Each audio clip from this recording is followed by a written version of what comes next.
Let's get started. Okay. Everybody, let me introduce to you Dr. Anna Niarakis. She's professor of Computational Systems Biology at the University of Toulouse in France. Her research focuses on complex human diseases and specifically autoimmune disorders. And today, Anna will discuss large Boolean models and their application to rheumatoid arthritis. Anna, can you start? Yes.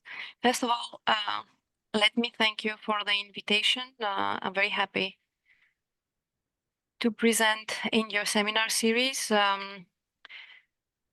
I hope you can see my screen and I hope you can hear me clearly. Yes. So today I'm going to present a series of work that we have been doing in the lab on the past 10 years that has to do with modeling, scaling, developing interoperable interfaces and pipelines and trying to make these models more accessible and more easy to understand and to implement in clinics and in preclinical settings. So I like to start always with this figure, which is the systems biology paradigm by Paulson. It is now almost 20 years since its publication, but I see that is still very pertinent. The idea of systems biology is really to look at biology as a system, to look at all living organisms, whether it be a cell or a full human, a whole human, as really a complex system, and how we can gather information, integrate it, reconstruct biochemical networks, and then apply whatever tools we have for statistical, static, or dynamic analysis. I also like this paradigm because it has in the center the biochemical reaction network. And as a trained biochemist, I really like this because it implies that we are interested in mechanism and how things work. Networks are also handy because we can use them to represent information in many different layers. And because biology has many interfaces, it also allows us to link different scales and to have a more, I would say, holistic view of the system of interest. So in the lab, the key goals that we had in the last decade was to construct formalized mechanistic networks at different levels to investigate cellular machinery, interpret large-scale datasets, low throughput, high throughput experiments, and try to extract true information to understand biological processes in health and disease settings, and how to combine data and models. Develop also computational techniques because we were highly interested in scaling. Integrate these large heterogeneous datasets and combine them with prior knowledge. And last but not least, build these computational models that can help us simulate, perturb the system, and shed some light into the mechanism of interest. So I have been working with rheumatoid arthritis many years. However, I would need to say that the tools and the approaches that we develop are, in a way, disease agnostic and can be modified and applied to many different complex human pathologies. So rheumatoid arthritis is an interesting pathology from the point of view that it is multifactorial and autoimmune without a clear etiology. The diagnosis is usually delayed. So we are talking about a disease that is diagnosed almost 10 years after the onset with a chronic inflammation that creates problems in the articular joint. So the immune system attacks itself and creates this, I would say, swelled joints if the disease is left untreated. So this response thickens the synovium by depositing fibroblasts and causes destruction of cartilage and bone. And if we take into account the minimum regenerative capacity of the cartilage and the difficulties to have new bones as we age, the damage that is done there is permanent. So the idea is to stop the inflammation and stop the debilitating symptoms early on, even if we do not really understand the etiology. So while the onset is very difficult to pinpoint and the disease is really heterogeneous, we know now that there are different phases of this disease and different factors that play a role: genetic, environmental, and also biology. This disease seems to affect mostly women after 40 and also smokers.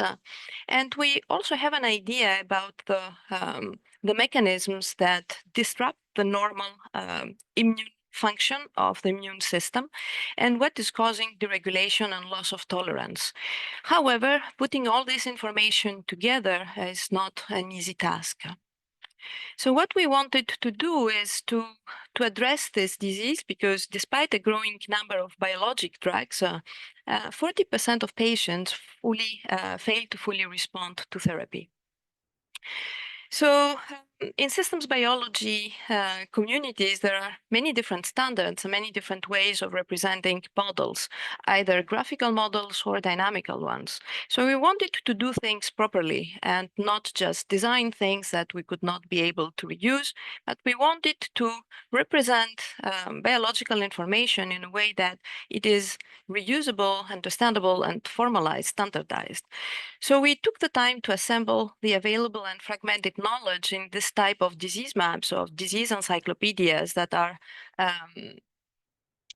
in reality, they are graphs using systems biology graphical notation or something that looks like that. They are usually manually created and extensively annotated. They can be both human and machine readable. However, the human part gets really tricky when we are scaling, and we can use different approaches to try and formalize the knowledge that we are encoding there. So a disease map is really a graphical knowledge base where you try to map the causal effects between the different biological factors, and also you're trying to represent the mechanisms in terms of biochemical networks. So causality is really important and mechanistic details are also important. The standards allows to parse this object easier and also integrate it or communicate this construct with people with similar interests. And last but not least, this type of graphs also provide templates to create and infer mathematical models. So here is an example of the second version of the rheumatoid arthritis map that we have been developing in the lab. We have recently added metabolic pathways, and now the map is SBGN process description compliant. It has 720 species, 600 reactions, ontological phenotypes, and it has more than 600 PubMed IDs, MIRIAM identifiers, and whatever we could use in order to formalize the annotation.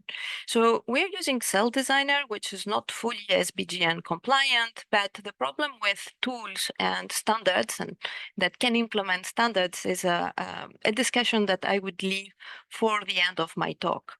So one of the problems that someone could face is that databases and, for example, KEGG or Reactome get updates, and very often they are changing the way that they are using their identifiers.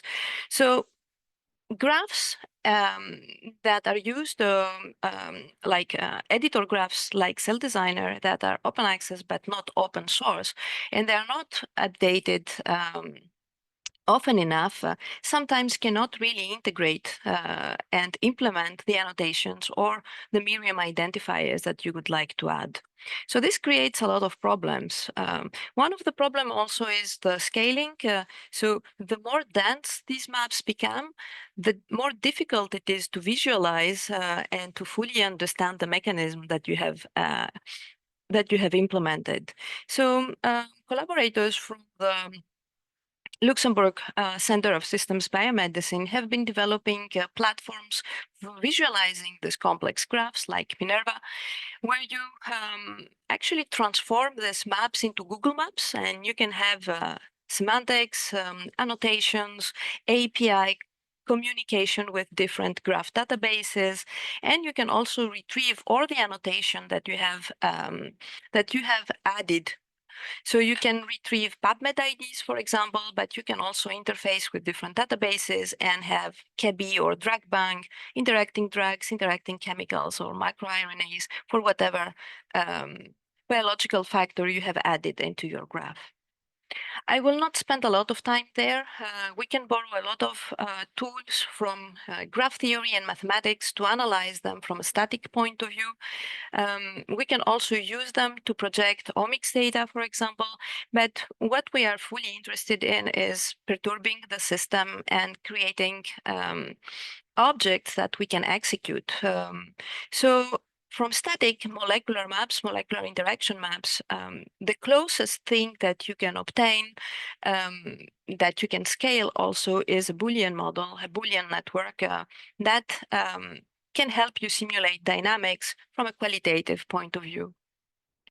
So what we wanted to do was to automate the passage from process description diagrams to executable models. So pass from process description to activity flow, and in a way use the annotations and the semantics to infer mathematical description, the logical functions. So we have been developing a tool some time now, some years now, that is called CaSQ, Cell Designer Files as SBML qual, but the tool has really evolved to take into account other types of files and also to create outputs like JSON files or C files that are compatible with a number of analysis tools and simulation platforms. So what the tool does is that it rewrites the graph and provides a simplification, a more compact view of the biological mechanism. So here, for example, you have X, which is an activator of the phosphorylation of RAF1. So what you will obtain with CaSQ is a form of activity flow where X now is a positive regulator of RAF1. Of course, you are losing I would say the biological information about the quality of the mechanism, but this can also be retrieved from the original map. So here are some examples of graph rewriting and simplification. I will not go into detail. In the published paper, we have benchmarked the tool with many different styles and disease maps available in the public space, going from very small 30 to 40 biomolecules to over 1,000, 1,200, the Alzheimer map. And the tool really scales, and you can obtain a Boolean network in a matter of seconds. However, is it correct, or is it really representing the mechanism that you wanted? This is another question. So this is a way to simplify the networks. So if you have, for example, a complex formation, what the tool will do is that it will remove the complex the A and B, for example, if they do not participate in other reactions except for the complex formation. And it will also keep the catalyst and the activator. This can propagate, and when you try to apply in real world disease maps, this actually has a significant reduction in the complexity of the graph. And also you obtain rules that can allow you to simulate directly your system. So we applied it in one of the first versions of the rheumatoid arthritis map, and we obtained a Boolean network that was fully executable. One thing that it's important is that the SBML qual files obtained by CaSQ retain all the information that is stored in the original map. So the models that you obtain are not only fully executable, but they're also fully annotated. So all the annotations from the curation process of these disease map constructs for the reactions and for the species are retained in the SBML qual file and can be retrieved in simulation platforms that support annotations. Here, for example, is an example from the Cell Collective platform developed by the team of Thomas Helikar. So we worked a lot with Thomas in order to have Cell Collective import SBML qual so that you do not need to build models from scratch, and also to retrieve all the stored annotations in the files. So that was mostly an exercise, I would say, a proof of concept, but from a biological point of view, having a rheumatoid arthritis map blueprint that has integrated information from many different cell types does not make a lot of sense. So we went back and we focused on one cell, a key player, rheumatoid arthritis synovial fibroblast, and we reconstructed models or modules that were specific to different phenotypes of interest and cell-specific and disease-specific. So we used the information only from human origin, from rheumatoid arthritis, and for the cell type of interest. So we were able to obtain 5 different phenotype-specific models that you could actually combine in a plug-and-play fashion. So what we did is that we simulated each module separately, but also in combination, in order to identify targets that could help alleviate debilitating symptoms like matrix degradation, osteoclastogenesis and bone erosion, inflammation, and promote apoptosis and hammer cell proliferation. So the SBML-QL files are fully compatible with a number of tools to analyze this type of models. So here you are seeing simulations using MABOS, a stochastic simulator for logical models, for Boolean models that was developed by the Institute Curie, that allows you to have some phenotypic probabilities and some stochasticity in the simulations that you perform. So we modeled the effect of mono and combined treatment, and we also did an exhaustive analysis for drug repurposing, and we were able to identify targets, but also repurposed drugs of interest that we are now in the process of testing them with our experimental collaborators in vitro cells from patients. We were also interested in studying metabolism. Immunometabolism is a field that is flourishing at this time. How the immune system actually affects the pathology of different diseases. So we wanted to see if the immune system and these switches had also an impact on the metabolic reprogramming of these cells. So rheumatoid arthritis fibroblasts have a phenotype that is very similar to the fibroblasts that are found in the cancer microenvironment. So they have this change of behavior from cells that support the joint and the healthy environment to cells that become really aggressive. They do not really want to die. They secrete chemokines and cytokines, and they help in perpetuating the chronicity of the inflammation in the joint. So we wanted to see what was this factor that pushes these cells to change their phenotype and become more aggressive.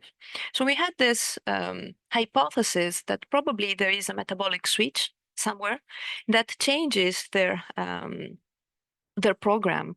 So in order to see if this theory was actually correct or if it had any substantial basis, what we did is that we combined a logical model addressing the signaling part and the regulation of rheumatoid arthritis synovial fibroblast, and we coupled it with a genome scale metabolic network. So what we did is that we created interfaces between the output of the logical model and the enzymes that catalyze reactions in the metabolic model. And what we did is that we simulated the logic model, and we used the attractors as constraints to launch a flux balance analysis. So when we launched the flux balance analysis with no constraints at all, as you can see, the production of ATP was through the metabolic pathways of TCA and OXPHOS that are a hallmark of a healthy cell. But when we use the constraints coming from the logical model of the rheumatoid arthritis synovial fibroblast without touching anything else, we saw a shift in the production of ATP that was now through glycolysis. So this is also a phenomenon that resembles the reverse Warburg effect that we see in calves in cancer. And we were also able, with exhaustive simulations of knockouts and knock-ins, to identify the culprit for this metabolic switch, which was HIF1, a factor that has to do with hypoxic conditions. So in order to constrain the FBA, we use trap spaces that are approximations of the stable states, they are stable motifs, approximations of the attractors, because these models are really big with a lot of inputs that creates additional complexity in identifying stable states. And we were able to constrain 12 metabolic stable states and 7 metabolic enzyme stable states, giving a total of 50 metabolic reaction fluxes in the genome scale metabolic model. We didn't stop at fibroblasts, so we started to construct an array atlas. So we started to reconstruct SBGN process description diagrams for different cells that play the role in the disease. So we are in the process of enriching this collection of large-scale mechanistic diagrams with M1 macrophages, M2 macrophages, and CD4 Th1 cells. And we would like also to include chondrocytes, osteoclast, dendritic cells, and mastocytes in the future. So in order to obtain these maps, we used a lot of omics data and also prior. So we tried to provide a pipeline and automatize as possible the curation process and the inference of the information in order to build the mechanistic networks. We also used Minerva for visualization and pathway enrichment, and we used different approaches in order to ensure cell specificity and disease specificity. It's not very easy to reconstruct the whole mechanism for a cell, the whole cellular machinery, because even if we claim that we are in a period of the big data, the data are actually very wide, but they are not very deep. So you can find information for different aspects, but very rarely you will find information for the cell type of interest, for the disease of interest, or for the system of interest. So having heavy annotation and curation allows you to retrieve in every step of your analysis and model building what is not fully disease specific or cell specific, or what you used in order to augment, to elevate the connectivity of these graphs. Otherwise, you would end up with things that would be very clustered and not really connected. So we have different submaps for these cells that you can obtain. They are publicly accessible and fully annotated, and you can actually do whatever you could do with the previous map. So you can search for targets, you can enrich for drugs, you can also retrieve all the PubMed IDs and all the curation and annotation identifiers stored in the original maps. So we used two of them, the macrophages, in order to study the inflammatory and pro-inflammatory phenotypes of M1 and M2 macrophages in rheumatoid arthritis. What we wanted to do was to see if we could selectively deplete M1 macrophages and promote M2. So deplete the inflammatory phenotype and promote the pro-inflammatory, the anti-inflammatory one. So in order to do so, we created models, very large-scale models using CaSQ, but this time for the attractor identification and the stability proof, we collaborated with Benjamin Hall at the UCL, and we used Biomodel Analyzer, a tool that was firstly built by Microsoft, and then it became open access and open source for the community.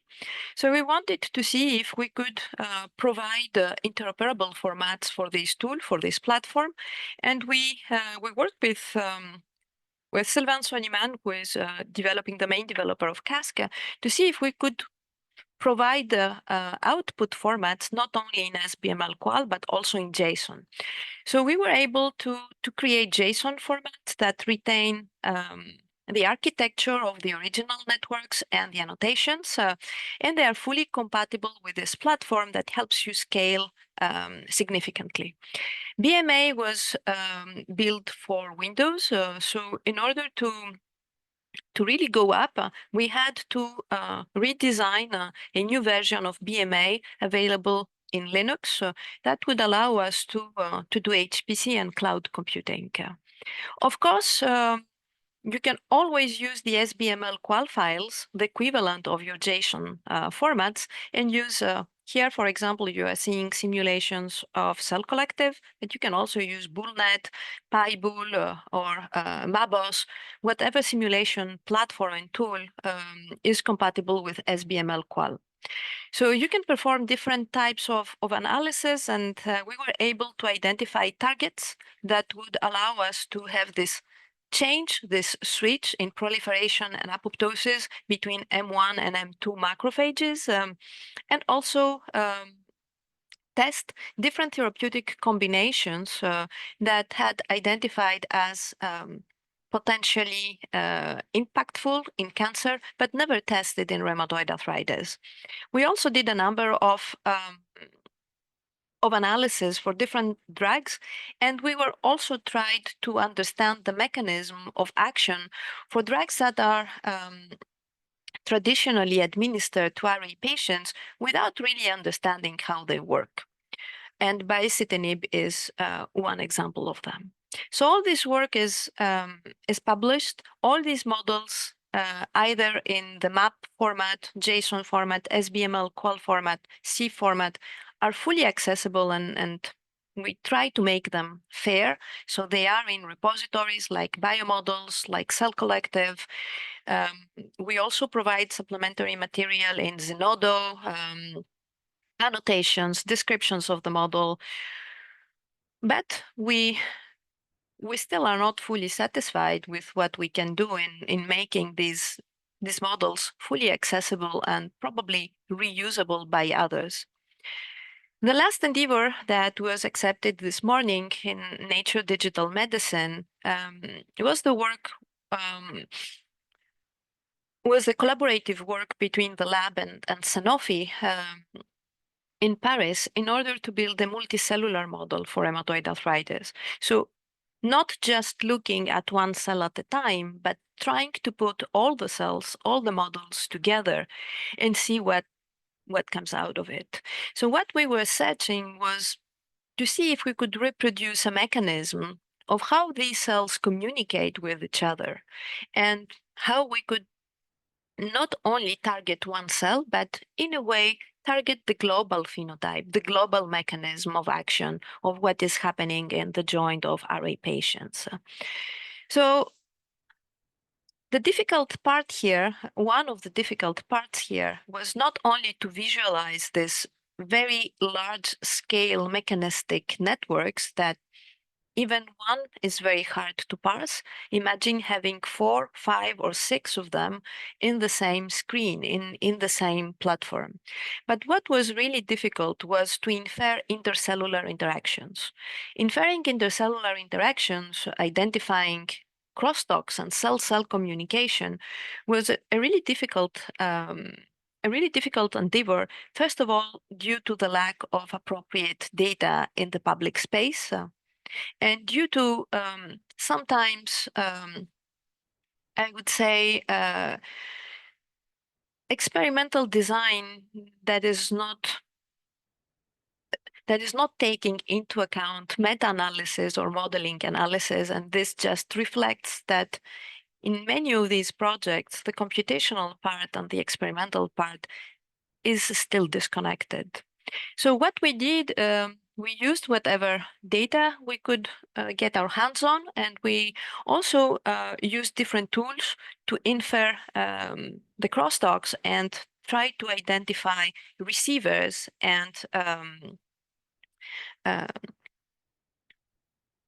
I'm sorry, I'm thinking in French and Greek right now.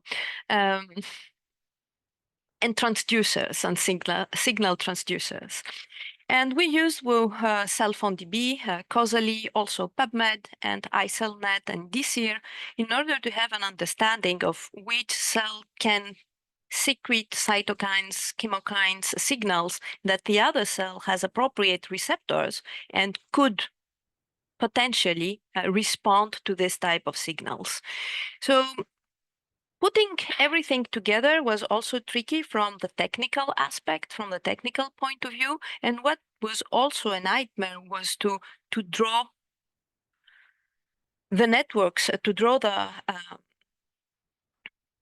arcs between the receivers and the transducers. And once you had this object that was connected and mechanistic, you had to infer the model. It was not very easy. The number of pairs of data sets are not impressive.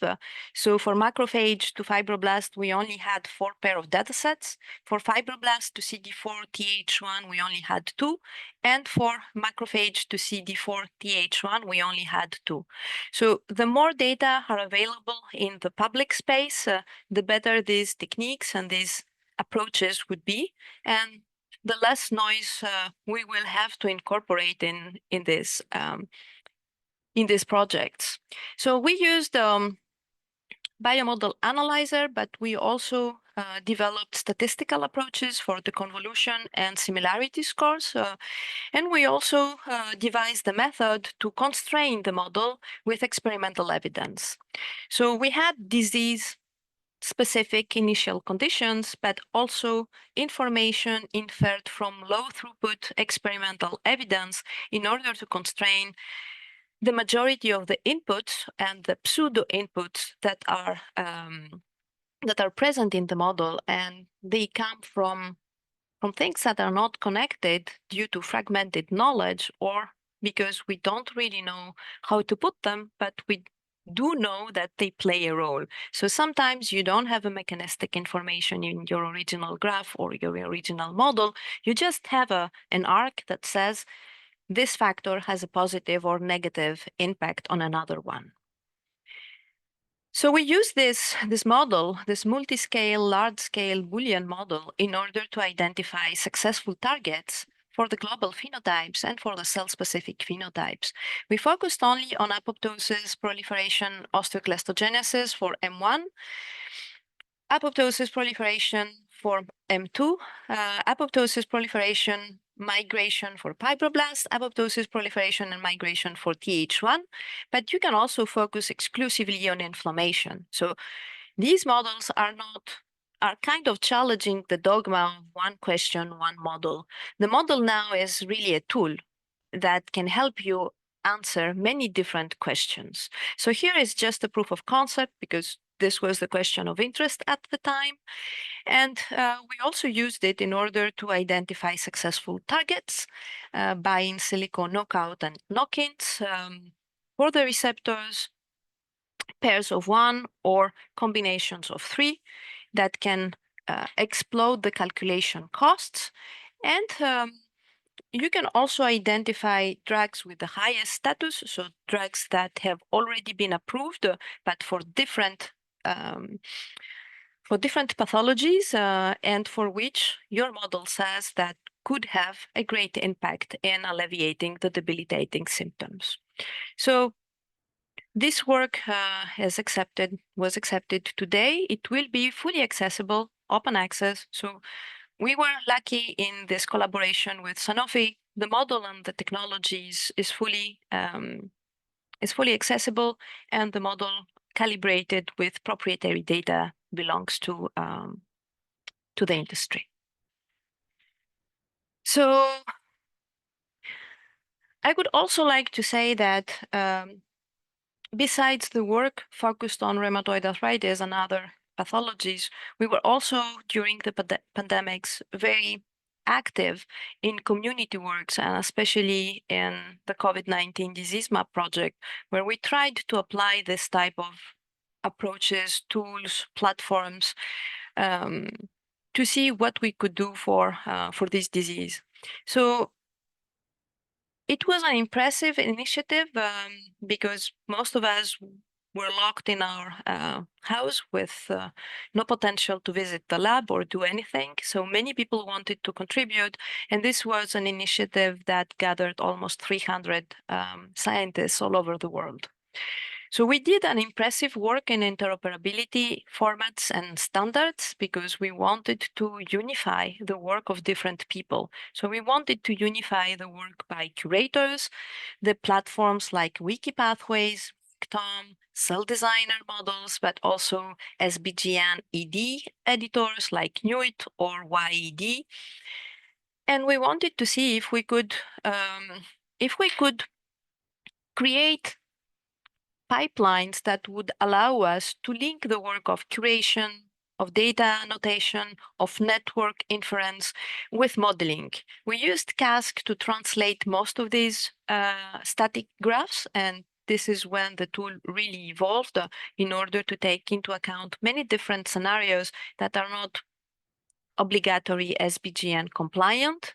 And then from SBML qual files, C files, and JSON files, we were able to have access to a number of tools like Hypatia, Cytoscape, Mabos, from Mabos to PhysiBos and PhysiCell, from CaSQ to GeneSim to other platforms, and also the smaller scale graphs were compatible with platforms like Copazi, or SBML Squeezer, and they were able to be used for kinetic modeling also. So we also worked on integration and reproducibility. I will talk only about the logic part and not for the other one. The Colomoto, the Consortium for Logic Models and Tools, is a small community, but very active. It has its moments, I would say, over the years, but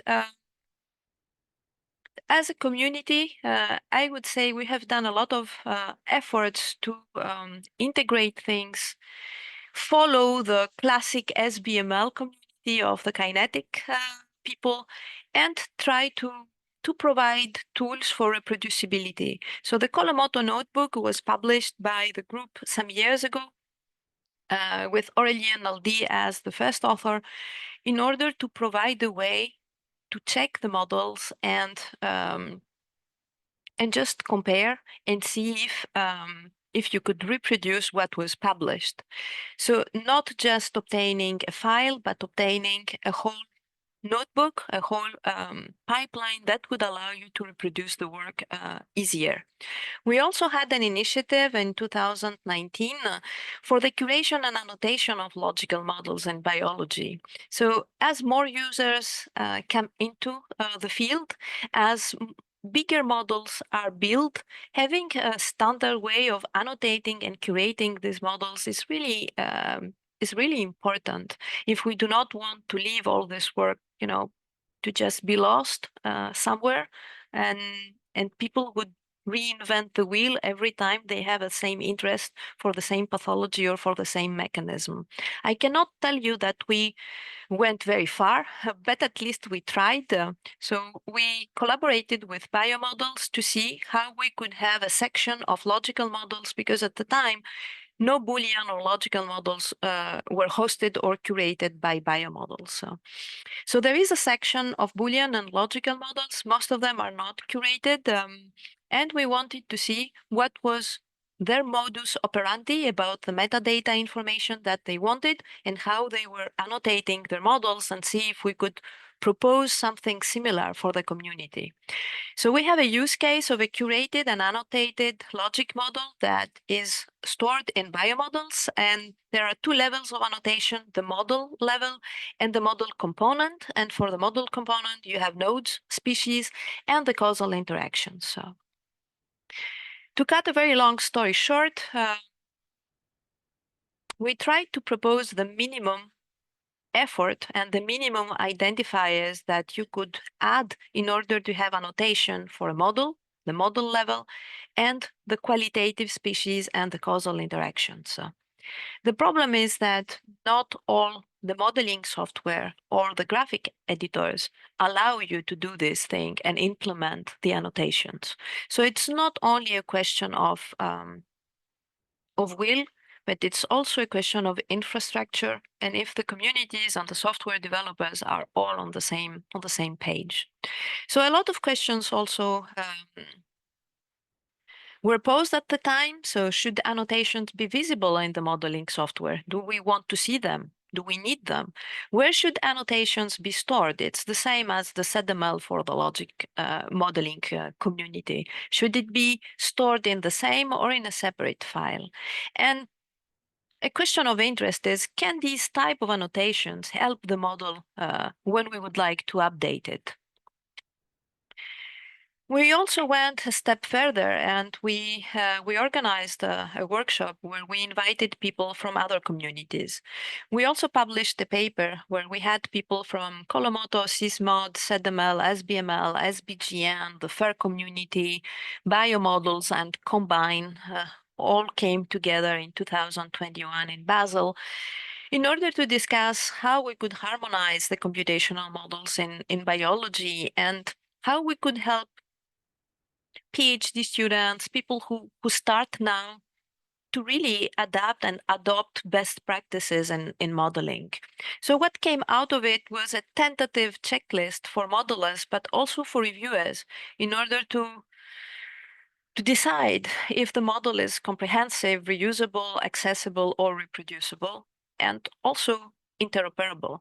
So I would say that for some journals like computational plus computational biology or bioinformatics or NPG systems biology and application, editors and reviewers, because we come from these communities, we really push for that. And we really ask people to provide standardized, formalized, and I would say the more interoperable possible files that they can, so that first of all, we can check that their models are reproducible or repeatable, and that they can be reused by a large number of users. Nowadays, the digital twins is really hyping, and the digital twins is, for some people, is the equivalent of a model. I will not go into this debate here. I think the modeling is really at the heart of digital twins for healthcare, but they're not the only component. However, questions like credibility, reproducibility, uncertainty, quantification, these are now questions that are really pertinent and important, and we really need to address them in a lower or higher scale, because if we want to implement these modeling objects into clinics, there is the liability question, there is the trust question, there is the decision question, and we need to have some systems to have an idea of the robustness of the models and of the credibility of the results of the simulations that we propose. And I cannot tell you that we are very far in this domain. However, there is a lot of interest and a lot of people come together.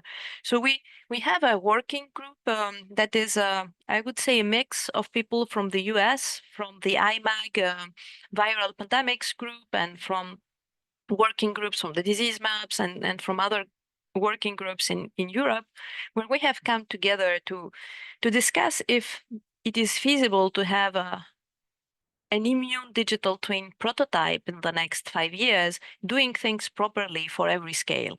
So bridging scales, annotating things, using standards, identifying gaps, addressing the hard questions, doing the hard job, or just admitting that for now, some of these things cannot be addressed, but doing it with, I would say, with a lot of enthusiasm and honesty, because everyone wants to see these things scale and be useful.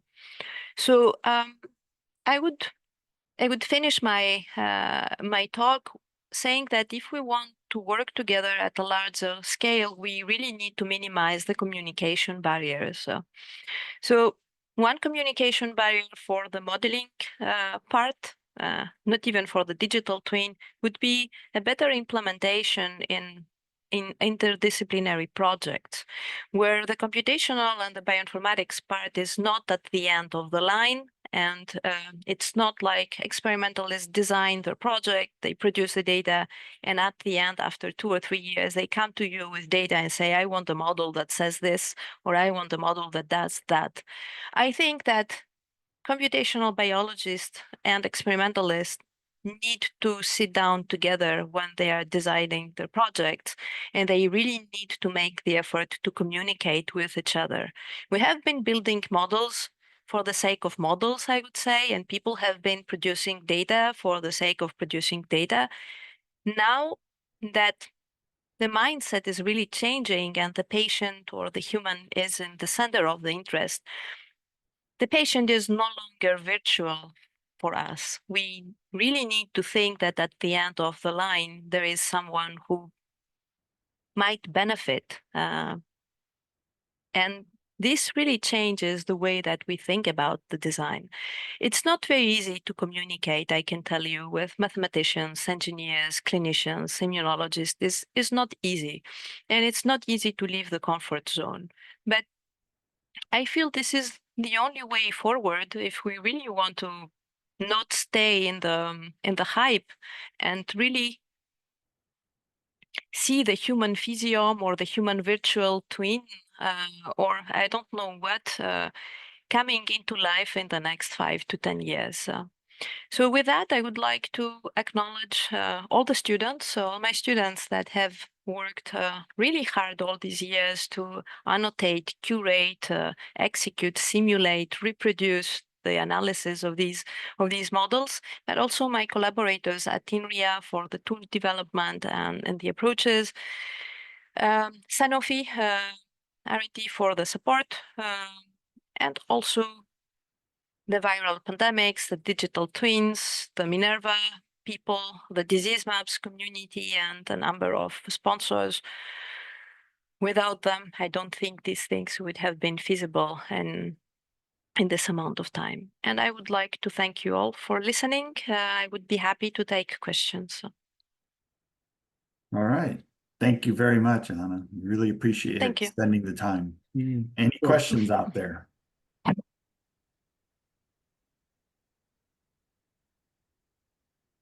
Should I just go ahead and talk? Yep. Okay, all right.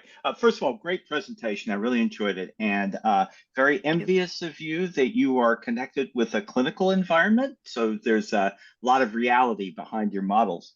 I guess sort of drilling down something which is going to sound more micro than macro, which was your ending, was really the broader vision.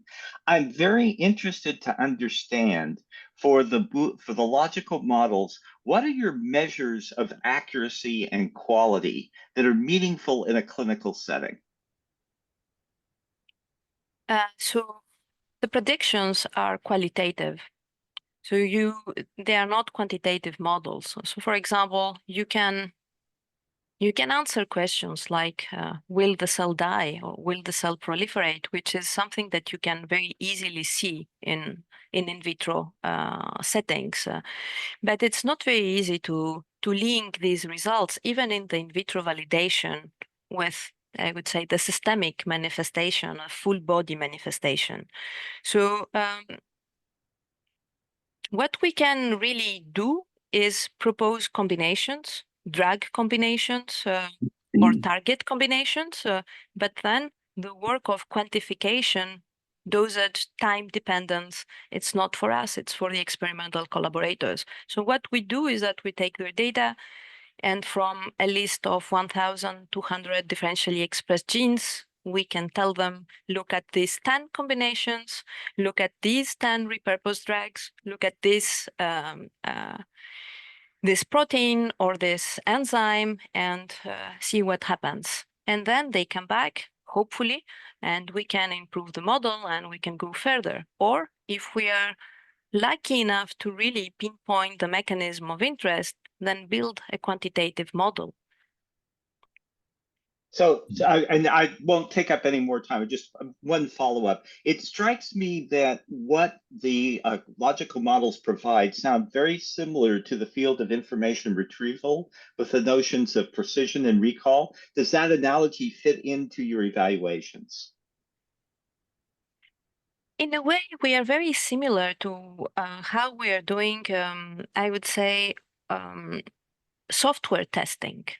So in these large contracts, very often we are doing unit testings. So we are seeing if one module or one small subcluster for which we do have data really fits into the observations that we have given to the system. So for some of these causal mechanisms, we do know what we expect because we have enough experimental evidence.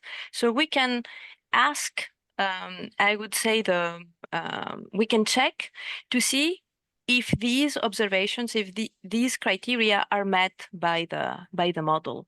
But I mean, it's biology, it's very messy, and it's not very easy to really infer these causal mechanisms. So I would say that the analogy exists, but validating it, it's not so straightforward. Thank you. Okay. Thank you.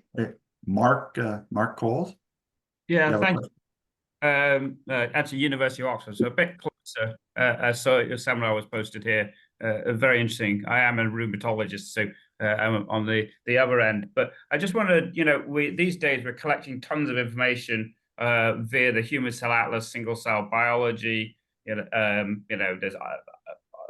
AMP2 and all sorts of other data sets. And I just, we're collecting them at a massive rate. And how are you incorporating all of that single cell biology into the models that you're developing, and how do we utilize that complexity of data which we generate at high speed these days? Yeah. So we have published 1 or 2 papers where we integrate single cell data, and there is a full protocol of how we are analyzing them and how we are using them to enrich the models and enrich them in terms of cell specificity and disease specificity. We are also using them to validate the model's behavior. So the model, we simulate the model and we are finding stable states where this model will be stabilized, which fairly resembles a destiny decision, what will happen, a faith decision for the cell. So a commitment or a phenotype. And what we're doing there is that we are taking the stable states that are vectors of binarized values that correspond to the end point of the model. So imagine that at the end you have 50 proteins and you have this is active, this is inactive, this is active, this is inactive. So a binary state of these proteins. And what we are doing is that we will take differentially expressed genes, for example, or proteins, and we will discretize the data, we will binarize them, and we will try to see if they fit with the stable states of the model. This is an oversimplification of the procedure, but this is one way of using these data, not only to enrich the model in terms of specificity, but also to validate the simulation that you're making. If this simulation actually fits the real world data that you are obtaining from your single cell analysis or bulk RNA or transcriptomic that you're producing. Thanks. Thank you. John Gennari? Sure. Or Okay. Herbert? Yeah. Well, okay, John. No, I'll go right at the end. Let everybody else speak. Okay. Yeah, great talk, Anna. Thank you. I don't know if Herbert has communicated, but one of the focuses of the new cycle of funding for the Center of Reproducibility is on qualitative models. And I'm personally very interested in annotation and standards for annotation. So a lot of what you talked about really spoke to me. I'll probably send you an email afterwards. But for now, I'd love it if you could say, as I said, I'm interested in standards and standards for annotation. So I'd love it if you could say a bit more about your experiences and especially problems you see when annotating qualitative models, sort of especially like at the reaction and species level. So first of all, there are very few tools that support annotation. Right. And this is a huge problem because we can propose, we can suggest, we can advise, but if there is no tool that supports annotation, at the end of the day, it's, I would not say useless, because it's a basis. We need to start somewhere, but we need also to start implementing these parts in the software development. So one of the questions that we have is, do we really need this part stored in the actual file? And we are talking about SBML qual files, but I'm also seeing Ben here. Ben is using JSON files, for example. Other people are using other types of files like a BNet or C files. When you're adding the annotations, the files get heavier, and sometimes they're incompatible with the simulations. So these are real questions that we need to address. And then with biomodels, we really worked on proposing the minimum, because we know that people will not spend a huge amount of time annotating the models. It needs to be straightforward, quick, and useful. So we suggest to annotate in 3 levels. Model level, so you can use classic identifiers like BQ-BALL, for example, BQ model, and this type of identifiers. And then in the level of reactions and species, many people annotate in the level of species, but not on the reactions. And then you can, but you can actually infer it if your product and your reactants. Thank you. And the reactants have exactly the same annotation, exactly the same PubMed ID, for example. You can use this PubMed ID probably to annotate your reaction, but this is a messy way of doing it. If you don't want to do that, you would need to provide a space or an instruction of where to add these this information.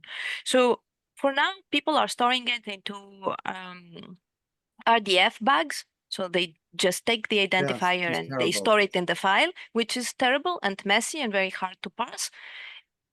They are there. I mean, the SBML qual files that we have are fully annotated, but there is only one platform that reads the annotations, Cell Collective.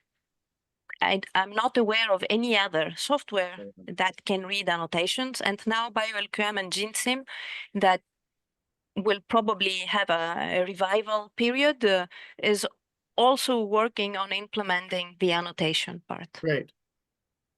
Yeah. So well, I'll send you email. We are actively working on building these kinds of tools, and I definitely have opinions about how they be reacted. Do you ever use like RIA annotations for reactions? For now, no. Okay. No. All right.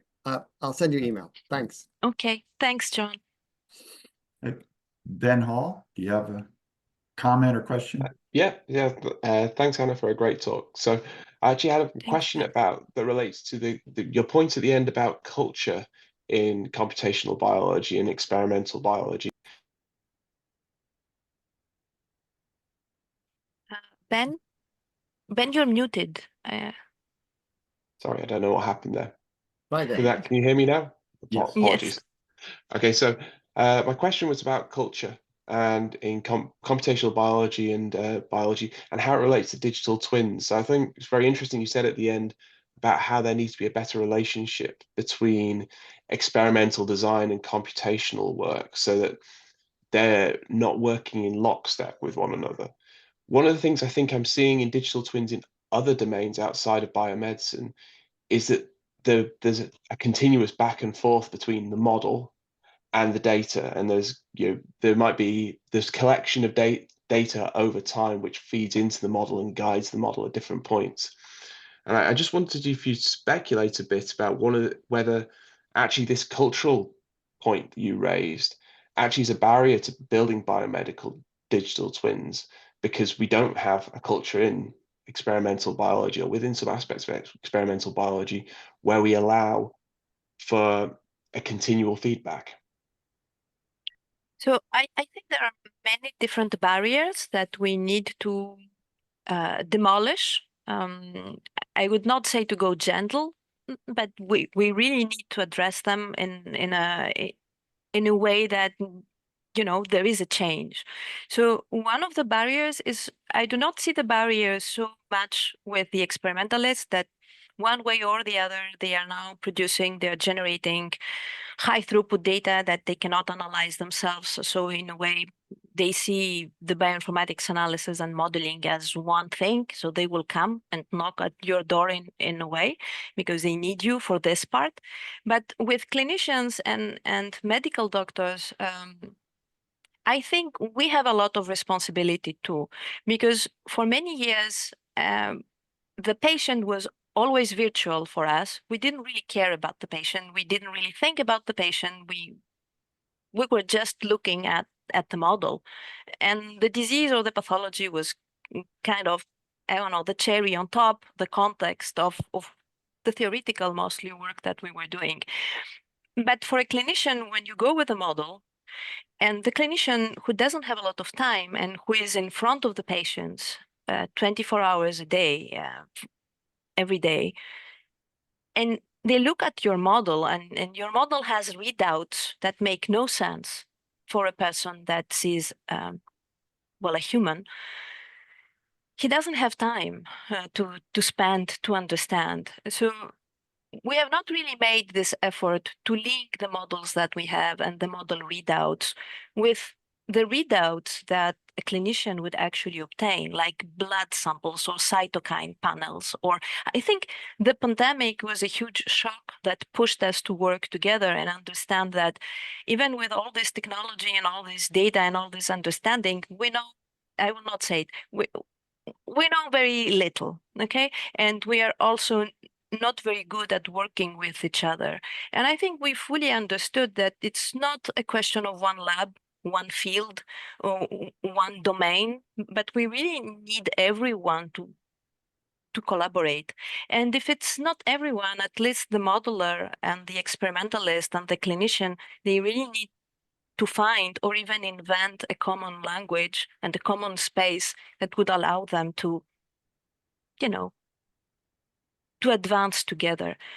I think that many clinicians and many medical doctors are very interested, but they don't have a lot of time, and they don't have a lot of, I would say, technical background to understand all of these things. However, I can tell you that most of the clinicians are also worried about AI, artificial intelligence, because they really need the mechanism, liability and responsibility and credibility. And they are really important things. We advocate as the mechanistic, I would say, community, that we offer mechanism and causal inference and causality and explanation, but we fail into scaling, and we fail into the connection and the link of the model outputs and readouts with what the clinician actually sees and measures. So I think the next 5 to 10 years will be very, very interesting, and it's a nice period, I think, for computational biology. And while the digital twin thing is in a way hyping, it also brings people together, and I don't want to be very judgmental of that. I think even if we don't reach a fully digital twin, always online with a continuous feedback of data between the model and the patient, because the endpoint is a human being, is not an airplane or a manufacturing facility or I don't know, the food industry or something like that. I think we can make a lot of substantial progress with offline or disconnected digital objects that could simulate at scale. Excellent. Thank you very much. Thank Okay. you, Ben. All right, we're about out of time. Herbert, did you Yeah, want one another last thing. closing comment? Yeah, one last, well, not comment. Great talk, and I love the second half because, of course, it addressed so many problems we have. And I one comment I can make is I don't think there's a single standards development project in the US in this space, and I don't even know if there's a single standards project in Europe in this space. Maybe you know better than I do, though. So in Europe, we had edit. So I think Liz would also be a great speaker for this seminar series. Who? Lisbeth Gerris, who was coordinating the European digital twin Okay. We'll program. email you. We'll email you for the name. Maybe we can invite him next Yes. quarter. We had this program, and in Europe there have been a lot of programs, especially focusing on policy. Yeah. But policy, while a bit boring and not research per se, identified gaps and identified priorities and things that are missing. One of the things that is missing is standards, even in the ISO scale. And the thing is that the digital twin or virtual human is multi-scale par default, par nature. So multi-scale modeling community has no standard at all, even in the systems biology community, not even discussing digital twins. And I think people now come together. The problem is how to centralize and coordinate the effort.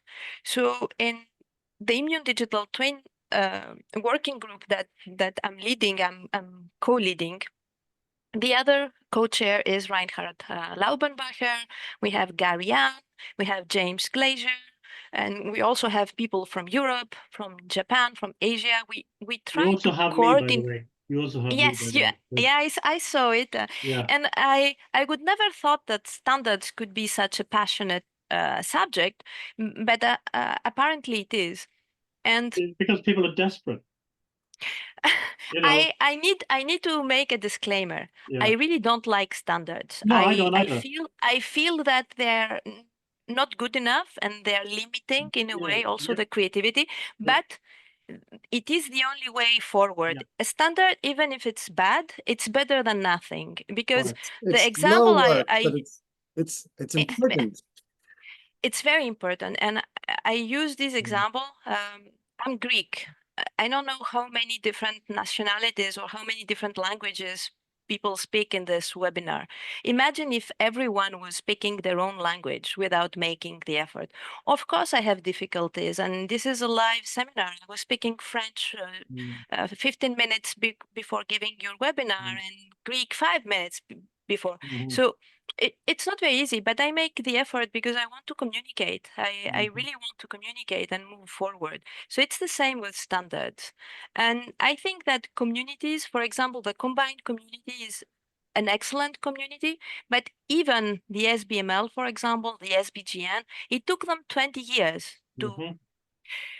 So we need to learn from these things. I don't want to pass 20 years. I want to pass 2 years and have a standard that is half functional, but will allow us 5 to. years. How about Maybe 5? 5. No, I will not. I will Do you know not how much it negotiate. costs, though? Do you know how much it costs, though, to develop SBML? It costs millions. I know. Right? And the agency, and that was from the Japanese.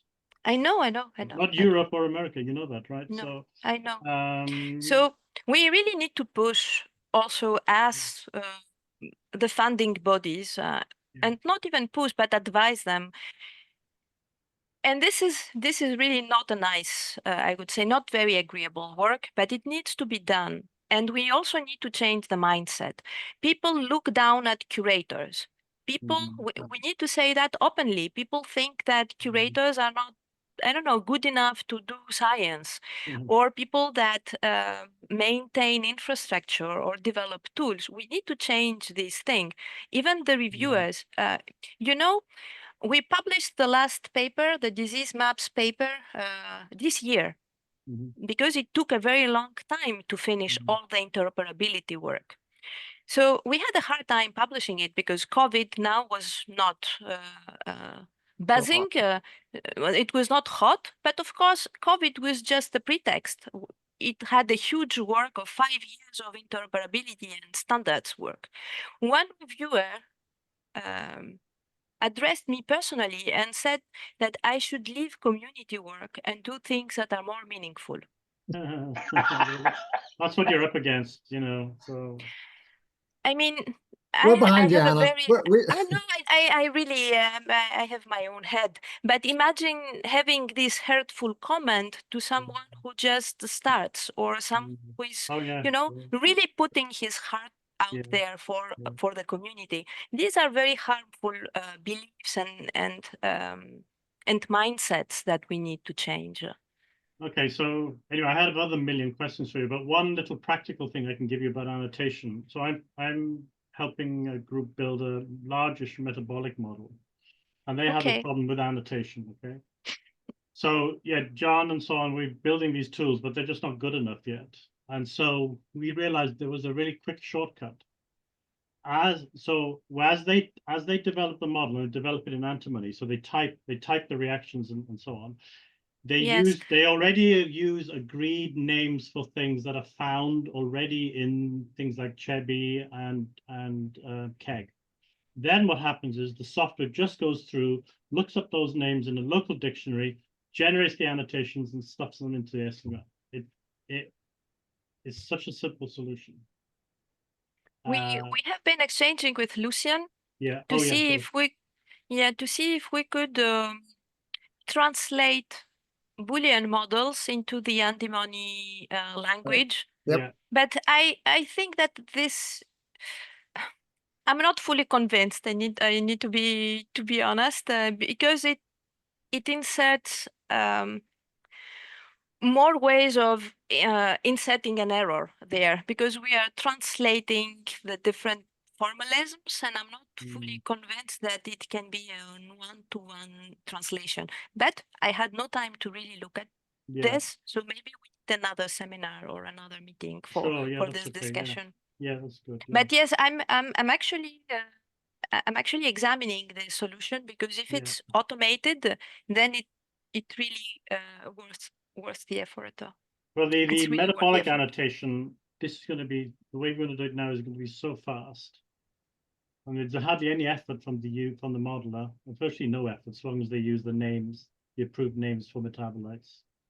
Yeah. And then we can also look up the reactions they type in and find the RIA annotation as well automatically. Yeah, I'm taking notes. So now the work we're doing we want to do with you, we'll start that next year. Lucian is just finishing off another project, and that this next project will be to update antimony, and we want to then work with you a lot then at that point. That would be great. I'm actually still unpacking, just to give you an idea. I have six screens and computers. I'm finally installing in the lab, so things will be better for me from next year also. Great. I That was a don't really know nice if talk. anybody Sorry, go has, on. my apologies for speaking over you, but there is a question in the chat from Chi-Chi. Oh, okay. Sorry, Now Chi-Chi. We are gone. okay.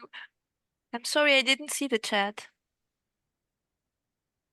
And I don't know if the person is still here. No, she's not. Okay. You Okay. can pass the answer on to her, maybe. But I need to read it first. That's true. It was a good idea. Okay. Yeah. That's a good question, a classic one, I would say. If you have an answer, you can email it to me and I'll forward it to her. Okay. Yeah. All right. Okay. I have Well, to run again, to another thanks. meeting as well. Okay. All right, let's wrap it Thank up. you very much. Thank you, everyone. Thanks, Anna. And Okay. happy to see you again soon. Yeah. Have a nice holiday. Thank you, too. Anna. You too. Take Bye care. now. Bye-bye. Bye. Bye-bye.